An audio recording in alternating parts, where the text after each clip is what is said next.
Buenas tardes. Hola, buenas tardes. Profesor.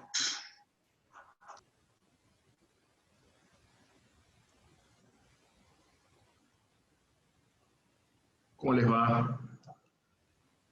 ¿Todo bien? Bien, bien, dentro de todo, repasando, estudiando para el titular. Hola, ¿Cómo vienen con el titular?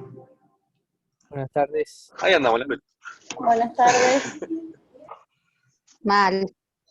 Pero es un parcial recortito el del titular. 2 bolillas son nada más. Sí, sí, pero por ahí es porque el nervio traiciona y compensás otra cosa, cualquiera. Muchos artículos. Sí, también. Y si están en la Facultad de Derecho, ¿no? Si no tenemos leyes y artículos que quieren estudiar acá. Claro. Igual, en ese sentido, el problema que ustedes que tienen es que cuando uno ven artículos es como que, uy, me tengo que aprender el artículo de memoria. No es aprenderse el artículo de memoria, tampoco es que no tengan que saber el contenido del artículo. Pero tienen Constitución. La Constitución es la base del ordenamiento jurídico. Si no saben si un abogado que no sabe la Constitución no puede ejercer. Y lo veo a diario. Lo veo a diario. Por ahí, para la bolilla 1, por ahí les metió demasiados textos teóricos, pero fuera de eso. Igual, acá el problema de fondo es que no se estudia o se agarran todo demasiado sobre el filo del abismo. Y por otro lado, me parece que la materia de febrero los somete a un autoengaño, pues seguramente todos la materia de febrero la pasaron caminando prácticamente, sin mayores dificultades. Y después cuando se topan con las materias propiamente dichas, ya no es estudiar las 2 pavadas que te dan en febrero, es preparar un programa, desarrollar bolillas. En consecuencia, requiere mucho más tiempo. El otro día en el examen a mí alguien me dijo, pero ustedes están preguntando muy finito, yo estudié muy por arriba. ¿Qué es eso estudiar por arriba? ¿O estudiás o no estudiás? Entonces me parece que el problema es más de estudio que de contenido.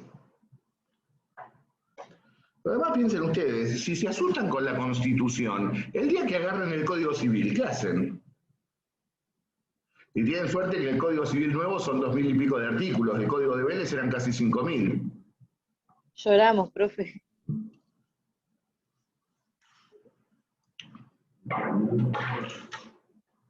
¿Están cursando romano alguno a la vez con esto o están con otra cosa? Sí, yo estoy cursando Yo, romano. yo soy romano. ¿Cuántas materias están cursando simultáneamente? A mí me quedó sociología y aprobé 2. pensamiento científico. 2 o más materias están cursando. Yo 2. Normalmente 2, sí. 2. No, porque estudiar 2 materias es una cosa, porque yo lo que veo que por ahí, sin tener el hábito de estudio o sin estar compenetrado completamente en lo que es el desarrollo de la vida académica, se meten a hacer 4 o 5 materias. Entonces, lógicamente, no tienen tiempo para abordar todas las materias, porque además todavía no tienen el hábito formado del estudio. Vienen de un secundario que es lacrimógeno. Y después se topan con una materia que tendría que ser el nexo entre el secundario y la universidad y termina siendo un... Yo soy partidario de poner un CBC, como se hace en la UBA. Esta materia de febrero no sirve absolutamente para nada, no los introduce en la vida universitaria, no los introduce en el estudio, no los introduce absolutamente en nada. Y por otro lado, también uno ve los docentes que dan la materia de febrero y vos decís... Porque para ser docente uno tiene que rendir, concursar, Somos por concurso los docentes. Y en esta primera materia son auxiliares docentes en realidad los que les están dando clases. Yo no sé si todos tienen la formación necesaria como para dar una materia introductoria. Y se los dice alguien que dio durante prácticamente 8 años el curso de ingreso, hasta que dije, hasta acá llegó mi amor, porque no compartía la forma en que se estaba abordando. Entonces, esto requiere, en virtud de todas estas puertas giratorias que hay, y en algún momento se van a chocar contra la realidad. No podés vivir de prestado toda la vida. Y me regalaron el secundario, me regalaron la materia de febrero, y en algún momento la realidad fluye. Ahora bien, antes de empezar con nuestros temas, para el parcial del titular, si ustedes bucearon un poco, tanto en mi página de las cátedras virtuales o en el Classroom, tienen subido mi PowerPoint sobre el constitucionalismo en la bolilla 1, tienen subido un PowerPoint también sobre las bases de Alberdi, tienen subido un PowerPoint con toda la Constitución del 53 resumida. Por lo menos eso pueden usarlo de allí. Antes las bases de Alberdi las dábamos en comisión, claro, el único que las daba era yo. En consecuencia ahora las empezó a dar Carlos. Yo les daba un trabajo práctico, porque me parecía muy escaso el tiempo para desarrollarlas, pero ustedes que tienen ese PowerPoint cargado, tienen resumidas las bases allí. Lo que pasa que el resumen es eso, un resumen. Una vez que vos leíste la obra, ves el resumen y te acomodás. Ahora, si agarrás el resumen sin haber leído nada, es lo mismo que... Es un resumen muy esquemático. Pero es algo que pueden usar. ¿Cómo?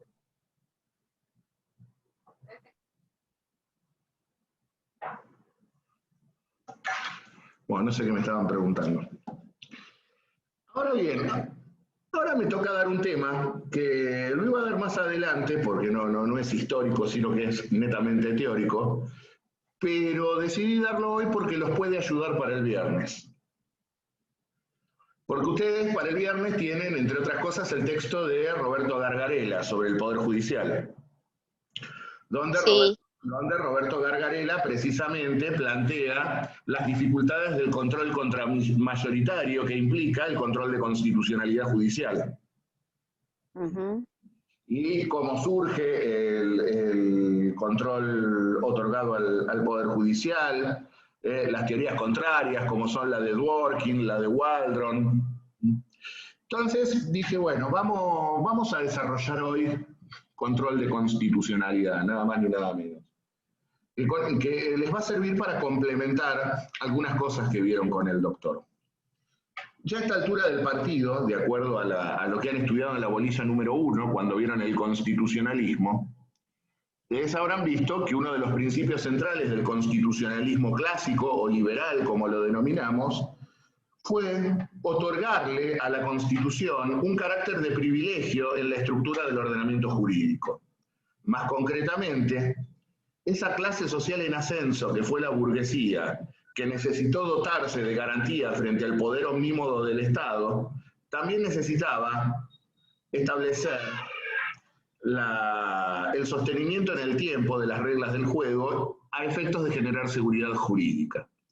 Y uno de los principios centrales entonces del constitucionalismo fue el principio de supremacía de la Constitución o de supremacía constitucional. Es decir, colocar a la Constitución como la norma suprema, como la norma fundamental del ordenamiento jurídico, al cual el resto de las normas le deben acatamiento y obediencia.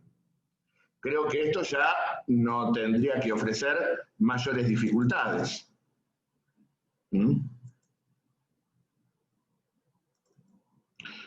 Allí lo tienen, es el reconocimiento y el control la supremacía de la Constitución. Entonces, claramente ubica a la Constitución como la norma fundamental del ordenamiento jurídico. Esto significa entonces que las normas inferiores le deben acatamiento y obediencia, pero a su vez también que la Constitución está por encima de todas las normas. Es decir, son las dos caras de la misma moneda. Ahora bien, el control de constitucionalidad, ¿qué es lo que implica? es el mecanismo tendiente a hacer cumplir o a hacer efectivo ese principio de supremacía constitucional. Si yo consagro el principio de supremacía de la Constitución, ¿qué ocurre cuando se transgrede ese principio? Pues bien, necesito un mecanismo que restablezca la supremacía de la Constitución, haciendo efectivo ese principio de supremacía constitucional. Entonces, en eso consiste el control. El control de constitucionalidad es el mecanismo institucional, ya sea judicial o político, tendiente a hacer efectivo el principio de supremacía constitucional. Y con esto yo ya me he anticipado acerca de cuáles son los dos grandes sistemas de control que tenemos. El control de constitucionalidad puede ser político o puede ser judicial. Y dentro del sistema de control judicial tenemos dos variantes. Puede ser concentrado o puede ser difuso. Ya a esta altura, ustedes con Carlos han visto el sistema norteamericano, del cual es tributario el control argentino, y han visto que es difuso. Ahora vamos a conceptualizar cada uno de ellos. Entonces dijimos, puede ser político o puede ser judicial. ¿Cuándo es político el control de constitucionalidad? Cuando, valga la redundancia, el control está en manos de un órgano político. Cuando hablamos que está en manos de un órgano político, lo que hacemos es por exclusión, es decir, no está en manos del Poder Judicial. Por lo tanto, lo puede ejercer el Poder Legislativo, lo puede ejercer el Poder Ejecutivo, o un órgano de naturaleza política creado al efecto, como por ejemplo el Consejo Constitucional en Francia. De hecho, el control político de constitucionalidad tiene su cuna en la Revolución Francesa. Primero en la Constitución de 1793, lo que fue la Constitución jacobina. Jacobinismo que es sobre pretexto del radicalismo revolucionario, entre otras cosas. Ustedes han visto cómo guillotinó a esa gran líder que fue Olympe de Gouges, que buscaba la igualdad real entre hombres y mujeres. Bueno, curiosamente, ese mismo gobierno revolucionario estableció por primera vez el control de constitucionalidad político, y que entre otros antecedentes también está en la Constitución francesa de 1852. Se le había otorgado en ese sistema al Senado la facultad de controlar la constitucionalidad de las leyes. En lo que es la teoría constitucional francesa revolucionaria y posrevolucionaria, quien acuñó el concepto de poder constituyente, ni más ni menos, como fue el abad Emmanuel Sieyès, proponía la creación de un jurado constitucional, por ejemplo, en el cual el propio pueblo participara en el control de constitucionalidad de las normas. Teorías más conservadoras, como por ejemplo la de Benjamin Constant, decía, bueno, en una monarquía ese poder moderador, ese poder de contralor está en el monarca. Teoría ultraconservadora la de Constant. Este sistema de control político a nosotros nos resulta bastante extraño porque es completamente ajeno a nuestra tradición jurídica. Nosotros en esto seguimos, obviamente, el modelo constitucional norteamericano. Y en la actualidad, obviamente, ¿dónde podemos encontrar sistemas de control político de constitucionalidad? Obviamente en Francia. Fue la cuna del control político y sigue manteniendo el control político. La Constitución de la Quinta República Francesa, la Constitución de 1958, hecha a medida del general de Gaulle, entonces presidente de la República Francesa, estableció un Consejo Constitucional compuesto por 9 miembros, 3 nombrados por el presidente de la República, 3 por el presidente de la Asamblea Nacional y 3 por el presidente del Senado. Como verán, todos funcionarios de carácter político. También, en este sentido, estableció un sistema similar, la Constitución irlandesa de 1937, y también fue el mecanismo que concibieron los países del viejo bloque del Este, del bloque soviético, al estallar la Guerra Fría, luego de la Segunda Guerra Mundial. Y no es casualidad que los países del bloque soviético establecieran un control político de constitucionalidad, porque la mayoría de los países del bloque del Este es decir, la Unión Soviética, Polonia, la República Democrática Alemana, Checoslovaquia, Hungría, Rumania, Bulgaria, la ex Yugoslavia, tomaron como fuente y como modelo constitucional la Constitución jacobina, la Constitución francesa de 1793. Entonces no es casualidad entonces que los países del bloque del Este tuvieran este sistema de control.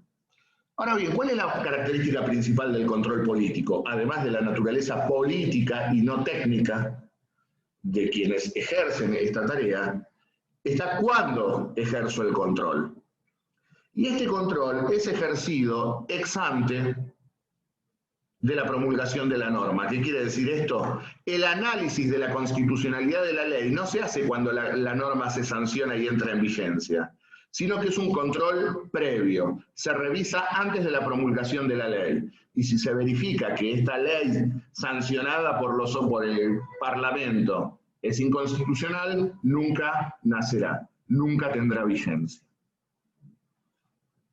Distinto al control judicial, que es ex post facto, es decir, luego de la entrada en vigencia de la norma.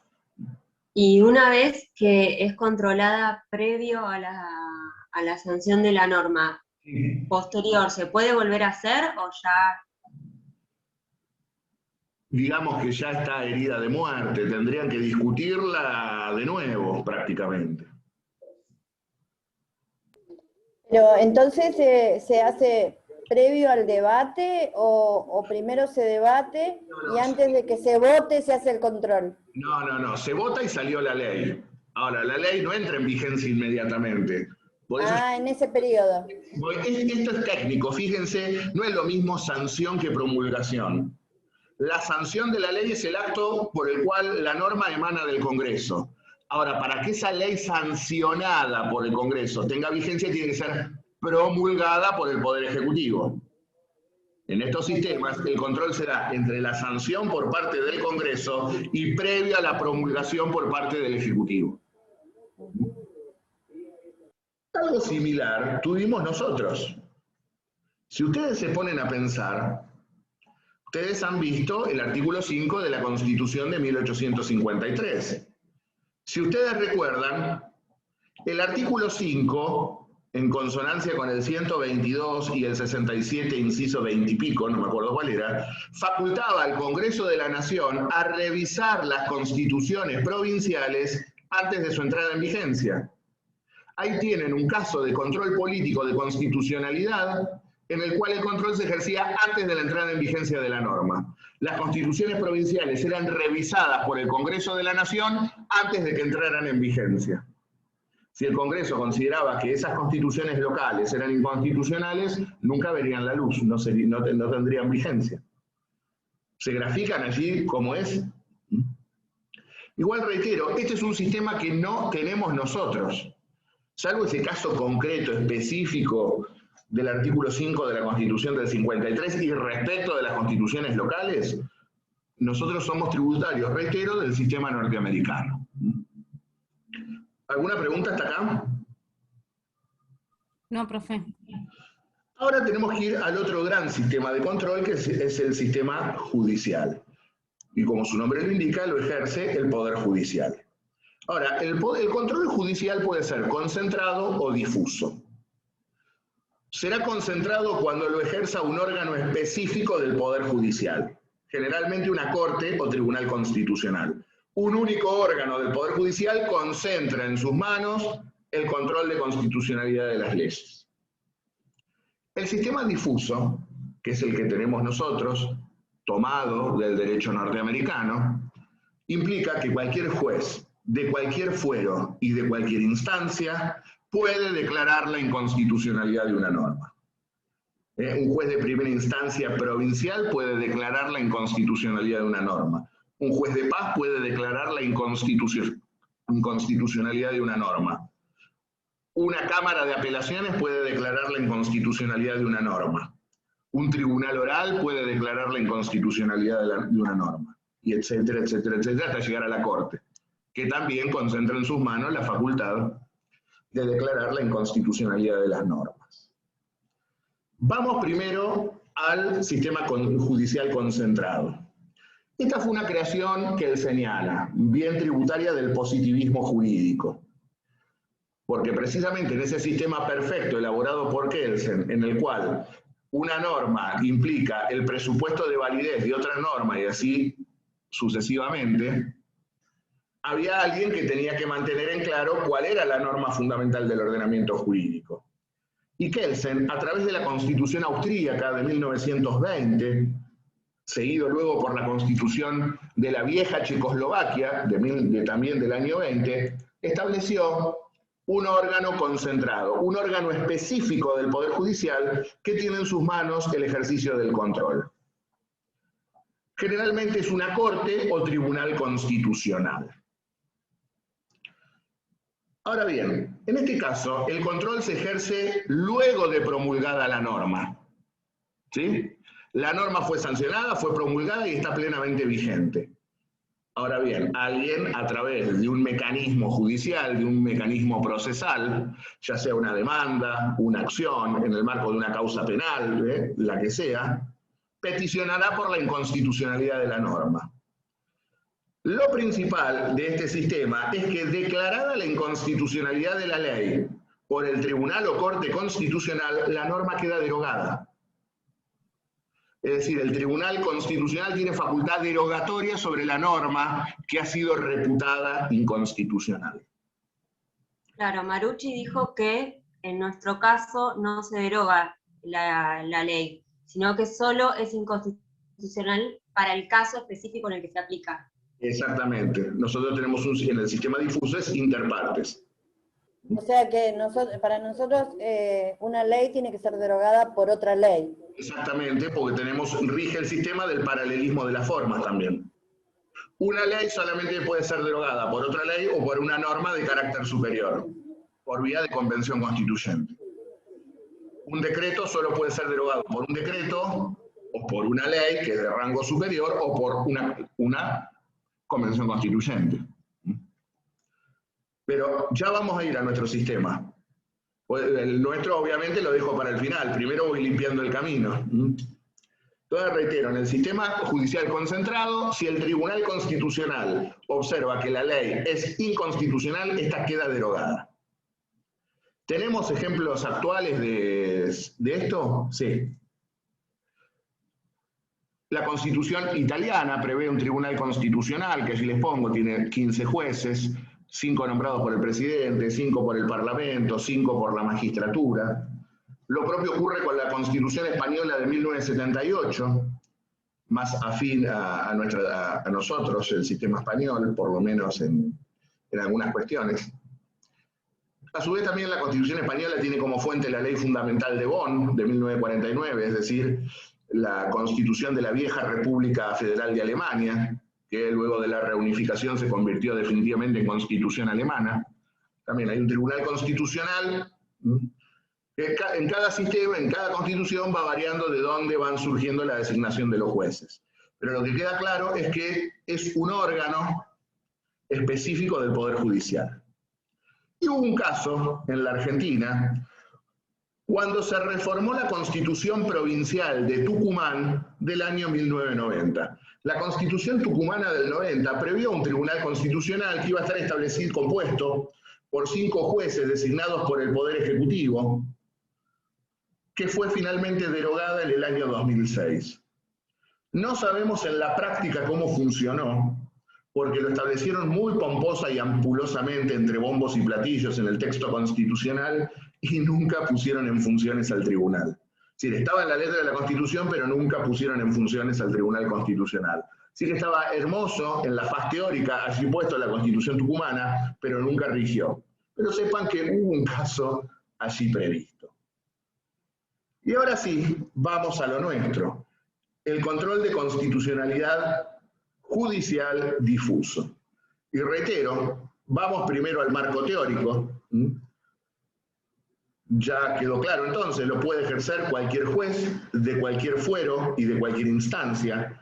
Es decir, cuando me refiero a fuero, provincial o federal, de cualquier materia, laboral, penal, civil, contencioso administrativo, etcétera, etcétera.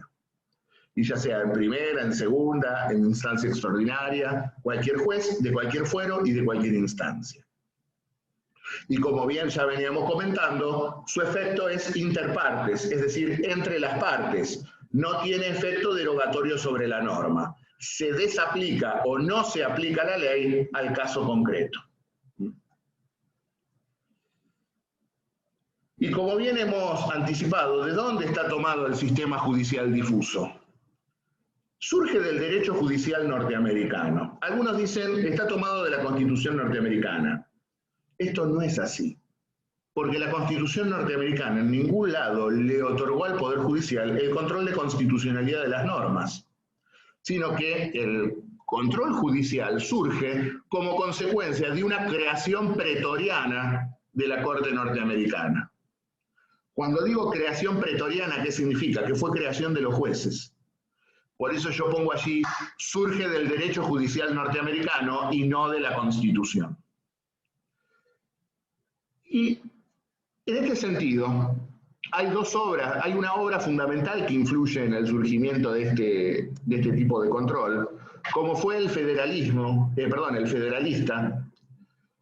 El Federalista fue una serie de artículos periodísticos elaborados por Alexander Hamilton, quien luego sería el primer secretario del Tesoro, John Jay, quien sería el primer presidente de la Corte, y James Madison, quien luego sería presidente de la Nación entre 1809 y 1817.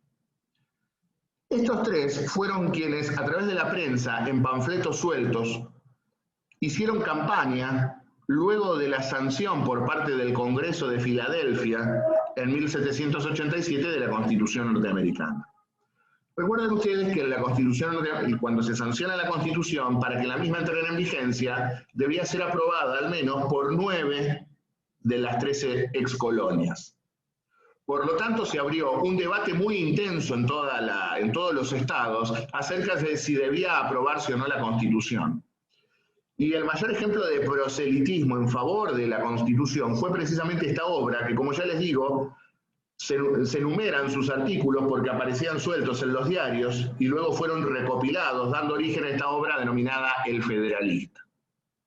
En esta obra denominada El Federalista, en el capítulo número 78, Alexander Hamilton elabora toda la teoría de la cual surge el control difuso de constitucionalidad. ¿Qué es lo que nos dice allí Hamilton? Por declaración de principio, ningún acto contrario a la Constitución puede ser válido. ¿Por qué dice esto Hamilton? Dice, porque significaría que los representantes del pueblo se han colocado en un pedestal superior al propio pueblo. Porque ¿cuál es el silogismo que dice Hamilton? Si el pueblo es quien está dotado del poder constituyente, el poder constituido ejercido por los representantes comunes del pueblo no puede ser superior a la voluntad del propio pueblo que ha dado origen a la Constitución. Hasta acá tiene razón Hamilton. El problema es por qué se lo diste a los jueces que no los eligió nadie para ejercer el control. Y Hamilton continúa, dice allí, la Constitución es de hecho una ley fundamental y así tiene que ser considerada por los jueces. Aquí es donde Hamilton considera que este ejercicio de poner a la Constitución en un plano de superioridad corresponde al Poder Judicial. Y es función de los jueces, en caso de discrepancia entre la Constitución y una ley, preferirá la Constitución. Esta teoría elaborada por Hamilton en el artículo número 78 del Federalista, luego sería tomada por el presidente de la Corte Suprema de los Estados Unidos, John Marshall, en el caso que le da nacimiento al control judicial de constitucionalidad.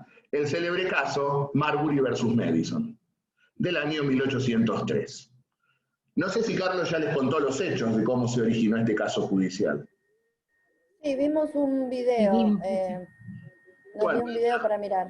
Más o menos tienen una idea.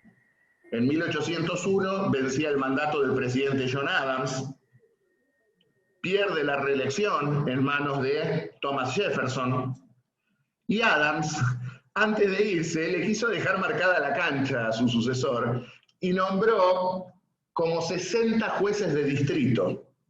Imagínense si acá un presidente que se está por ir nombra a 60 jueces. El escándalo que se armaría, ¿no? Bueno, uno de los padres fundadores de los Estados Unidos, ni más ni menos que su primer vicepresidente y el segundo presidente, hizo esta manganeta. Cuando asume Jefferson, a todos aquellos jueces que no llegaron a tomar posesión de su cargo, no los confirmó, no les firmó el decreto de designación. En consecuencia, uno de ellos, Marbury, decide peticionar ante la Corte Suprema de los Estados Unidos. Este caso fue resuelto por el voto del Chief Justice, como se lo denomina el presidente de la Corte, Marshall, y Marshall siguió básicamente los lineamientos de Hamilton. En este sentido, ¿qué es lo que dice allí John Marshall? Dice, el pueblo tiene el derecho original de establecer los preceptos fundamentales para su gobierno. En eso consiste el ejercicio del poder constituyente por parte del pueblo. El derecho de elegir la forma de gobierno y quiénes van a gobernar. ¿Y qué es lo que dice Marshall a continuación? Dice, esa voluntad original, es decir, ese poder constituyente ejercido por el pueblo, es la que organiza el gobierno, ejecutivo, legislativo, judicial, y la que le asigna a cada uno de los poderes las atribuciones que le corresponden. Pero a su vez también, en el ejercicio de ese poder originario que tiene el pueblo, también marca límites que no pueden ser traspasados por los distintos poderes del Estado. Y para que esos límites quedan claros, para que no sean confundidos o olvidados, hay una Constitución escrita. Para que quede claro qué es lo que puede y lo que no puede hacer el Ejecutivo, lo que puede y no puede hacer el Legislativo, está la Constitución, que marca límites y contrapesos entre los distintos poderes. Para eso está la Constitución escrita. Y luego continúa sosteniendo Marshall, dice, o la Constitución es una ley suprema, inmodificable por los medios ordinarios, o bien se encuentra en el mismo plano que las leyes comunes, y es alterable cuando al Congreso o a la legislatura se le antoje. O es suprema y no la puedo modificar por una ley común, o es una ley común y la modifico cada vez que el Congreso lo quiere. Y ahora, si opto por la primera hipótesis, es decir, que la Constitución es la ley suprema, entonces una disposición contraria a la Constitución no es una ley. Si la correcta es la última parte, dice Marshall, las constituciones escritas entonces son meros intentos absurdos por parte del pueblo de intentar limitar un poder que en esencia es inmodificable. Entonces, o es la ley suprema o no lo es. Si es la ley suprema, tienen que estar claros cuáles son los límites de interferencia del Estado, de cada poder del Estado, y nos corresponde a nosotros como jueces decir cuándo se han traspasado esos límites o cuándo se ha dictado una ley que contraría la Constitución. Allí es como surge el control judicial difuso de constitucionalidad. Y en la Argentina, reitero, tomamos este modelo. La Argentina tiene este sistema, que ya queda claro a esta altura del partido, que funciona pésimamente mal. Porque yo lo que noto es que cuando hablamos de división de poderes siempre apuntamos a que el presidente no vaya más allá de sus atribuciones. Pareciera que limitar, y la división de poderes es limitar al presidente. Pero también forma parte de la división de poderes que el Poder Judicial no se entrometa en atribuciones que son propias de los poderes políticos. Y aquí es donde entra el problema de la cuestión contramayoritaria o del control contramayoritario. ¿Pueden estos jueces de legitimidad indirecta, dado que el pueblo no los ha votado, sino que han sido elegidos indirectamente a través del Senado y del Poder Ejecutivo, arrogarse la facultad de declarar la inconstitucionalidad de una norma que ha sido debatida, votada y sancionada por los representantes del pueblo? Y acá es donde está el gran problema del sistema y la gran discusión, porque queda claro que la Constitución es la ley suprema y alguien tiene que así declararlo cuando el Congreso mete la pata. Ahora el tema es, ¿a quién le damos el ejercicio de ese control? ¿Y cuál es la legitimidad democrática que tienen aquellos que ejercen el control? Creo que ya a esta altura del partido necesitamos una modificación de todo el sistema judicial y también del sistema constitucional. Bueno, puede ser que cualquier juez te frene una medida de gobierno, o del mismo modo puede ser que 5 tipos se arroguen la facultad de frenar una norma. Máxime cuando se encuentra terriblemente politizado el Poder Judicial de la Nación, principalmente el de la Nación. Por lo tanto, ¿cuáles son las características que tiene el control de constitucionalidad aquí? Ya queda claro, es judicial difuso, lo puede ejercer cualquier juez de cualquier fuero y de cualquier instancia. Ahora, esto se debe dar en el marco de un caso judicial. Es decir, yo no puedo ir en abstracto a plantear la inconstitucionalidad de una norma, sino que tiene que ser en el marco de una demanda civil, en el marco de una causa penal, en el marco de un expediente contencioso administrativo, en el marco de un proceso laboral. Es decir, no puedo ir en abstracto con una acción originaria de inconstitucionalidad, sino que la inconstitucionalidad de una norma yo la debo peticionar en el marco de una causa judicial concreta, tal como lo exige el artículo 2 de la Ley 27. Aquella ley que vimos la semana pasada, que fue la que estableció la primer Corte. Bueno, allí está claro, tiene que haber una causa judicial. Y para que una causa judicial, para que yo me pueda pronunciar en el marco de una causa judicial, tiene que mantener el interés vivo. ¿Qué significa esto? Que al momento de resolver el agravio o la petición se mantenga subsistente, que no se haya tornado abstracta la causa.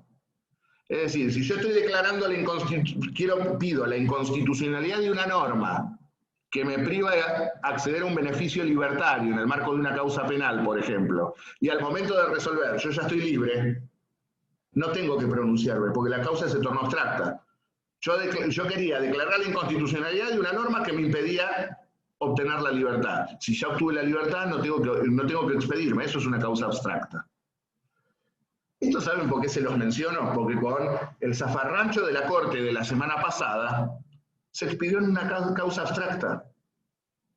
Porque el decreto ya había culminado su vigencia. Es decir, se expidieron sobre una norma que ya no estaba vigente.